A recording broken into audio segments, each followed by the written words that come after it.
So today is the final part of the trilogy, the Fiamma Trilogy, and that is to fit the roof rack to the van.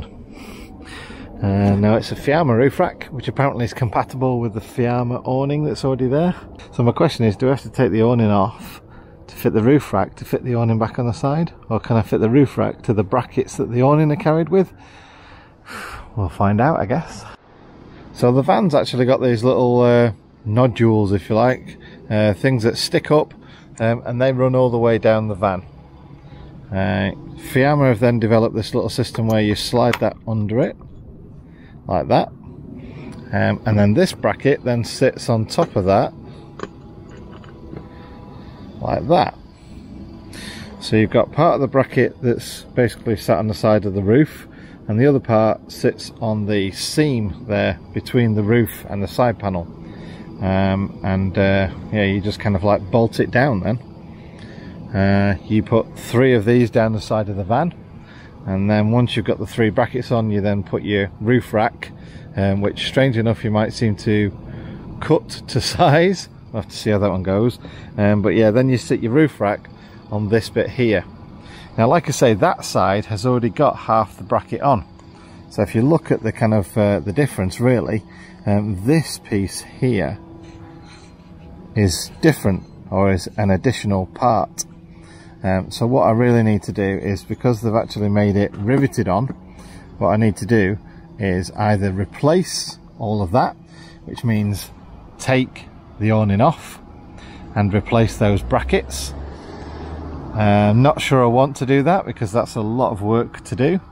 The other way to do it would be to drill out these rivets, put some holes in that side, and then bolt these extra brackets onto the brackets that are already there.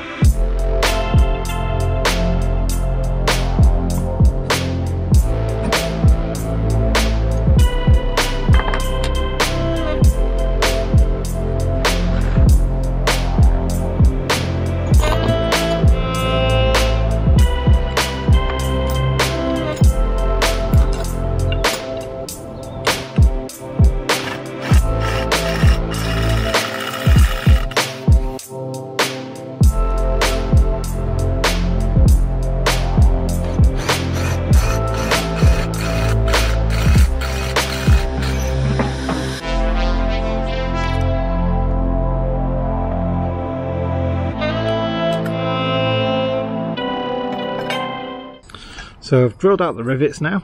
So this is the secondary bracket to the first bracket. So like I say, that's why I'm convinced that this is probably the easiest way, is that you just basically, you put that bracket over there, line it up to the other side of the roof, and then use these self-tappers.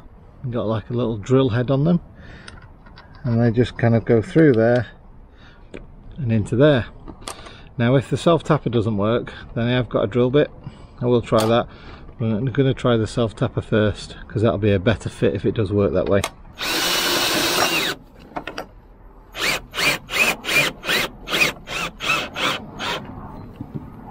So I've got my second bracket now. I've made a hole so that it fits around that nut, like that. So it's actually loose around the nut, which means that the weight is being carried down onto that plate there.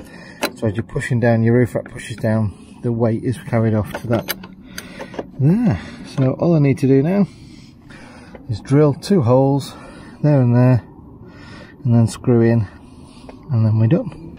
Okay, so that's all 6 brackets on now. There, all down that side, and then on this side we're all done. Drilled, tapped, and down the bottom there, Sikaflex.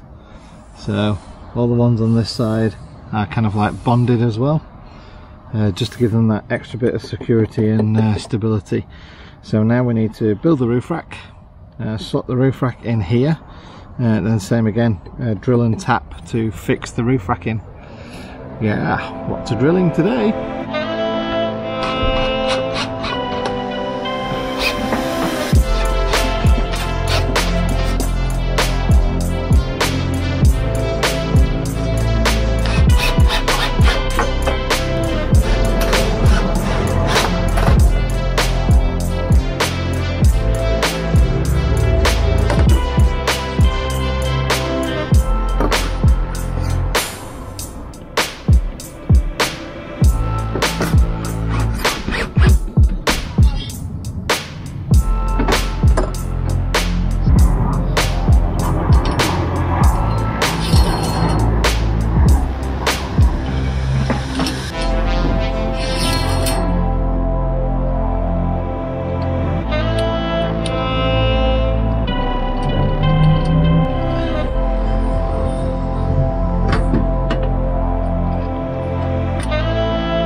So there we go, finished.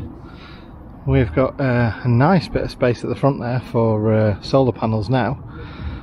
So either 2 panels kind of across like that, that'll do it, or a dirty great big panel over the middle there, that'll do it too, with a bit of space maybe at the back here for something else. Obviously skylight needs to be something that we can open, but yeah, not too sure about what else we might do there. Maybe like a little ski, you know, a tiny ski roof box or something like that. I don't know. Or maybe just put some decking around here so we can sit up top, and also you can bolt things down then, you know, like sort of storage boxes or something like that. I'm sure we'll work it out. But yeah, looking forward to filling that space there with solar panels. But yeah, that's alright. Yet again though, I do have to say, their instructions were to completely assemble this and then put it on the roof. And yeah, I don't get that. I don't get why companies want you to assemble everything and then have all the hassle and fuss of trying to get a massive thing in place. So I did it in bits, as you've seen. Worked out alright. Nice and easy. Simple job. Much easier to manage and handle all the smaller pieces. And the only thing I've got to do now is refit my my 3G aerial, 4G aerial. Try and fit it around there somewhere. But yeah, I had to take the bracket off. I'm also missing some screws as well, so I've ordered some more screws. So yeah, I need to go around it. A few of them I've only got 1 screw in for now.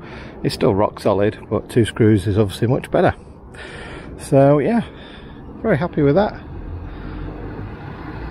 Completes the look now, so I can stand on the back of my van on the ladders. Right, so that's job done now.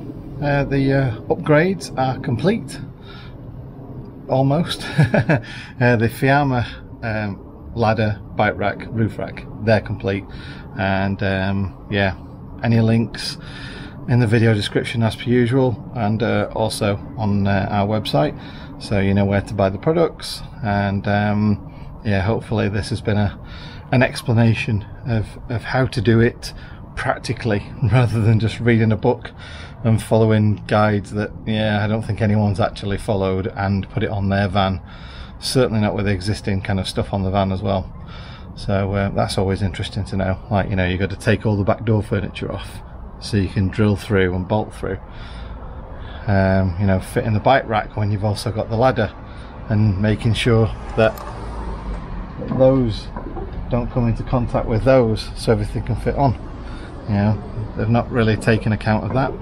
And the same again on the roof rack, even though it says, oh yeah, can be fitted with a Fiamma awning, not if it's already fitted. Might be something you can fit afterwards, but if it's already fitted, a bit of a nightmare. And then I still had to drill through one of the holes anyway, to allow for that extra support bolt to be fitted, so that the awning's attached with 3 bolts and not just the 2.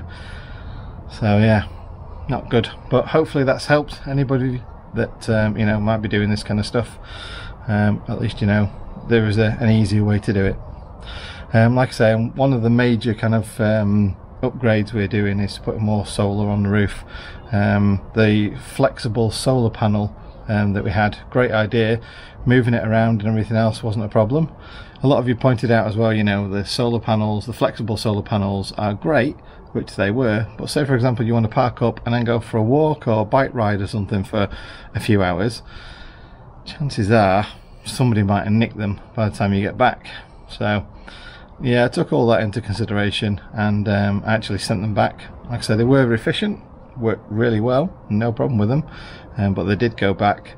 I'm going to use that money to then upgrade the solar panels on the roof. Anyway, thanks for watching, take care, see you again, bye.